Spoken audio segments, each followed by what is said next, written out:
let's talk about conditioning options.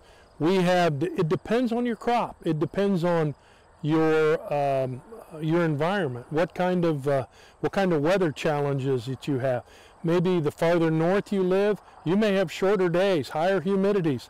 All kinds of variables will be involved with determining what kind of conditioning.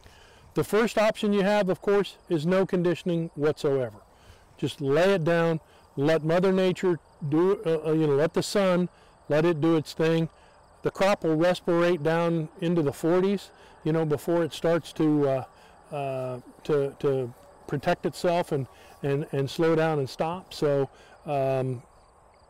the other option we have is the V-tine.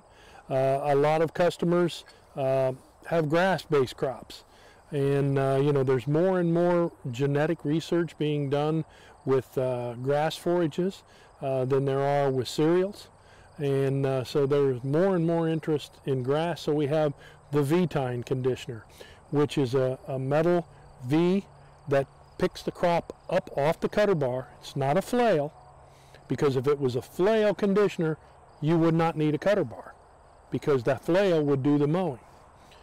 So you're going to take the crop off the cutter bar. It works like a concave in a cylinder on a combine. You're going to pick that crop up off the cutter bar. Up above it, there's what we call a bruising shield or a conditioning hood. And the distance that you go between your V-tine and the conditioning hood plus the speed will determine the aggressiveness and the amount of conditioning that you want to have on your crop. Whatever conditioning you decide to go with, the most important adjustment is the adjustment of the guy that's holding the steering wheel. The operator, the machine is no better than any manufacturer's machine is no better than the guy that's operating the machine. Now let's talk about rolls. We have two different options. We have rubber rolls, intermeshing chevron type. If you have a lot of stones, you have some, maybe the rubber roll is the way to go for you. They're a little more forgiving when you get into some more challenging conditions. Also, if you're looking at, if you're 100% alfalfa, or you're concerned about leaf loss, maybe the roll conditioner is the way to go.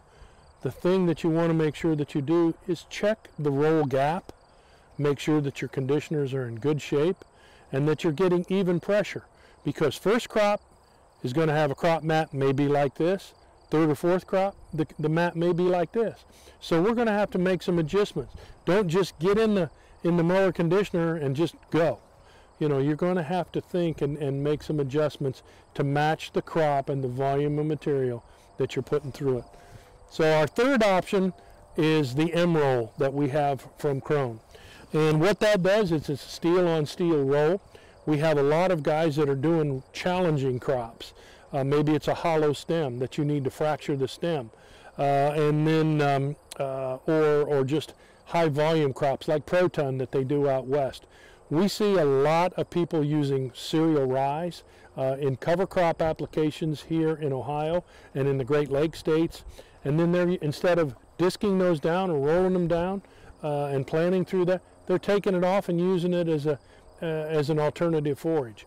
The other thing is crop like sorghum Sudan, silo milo, you may call it, Proton, whatever the brand name is that's with it. It has a thick stem that's got a lot of moisture in it, and stem moisture and humidity, that's one thing. That's the leaves and the stems may be dry, but the root of that plant, the base of it, may still hold a lot of moisture. So you may need something like the M-roll to be a little more aggressive. So just depends. Lots of ways to go, lots of sizes to go, 6'6" up to 38 with our brand of machinery. So make sure that you size your mower appropriately with the horsepower that you have, so that it's a safe platform and it's a stable platform, so that you can get as much productivity out of a safe day as possible. Thanks.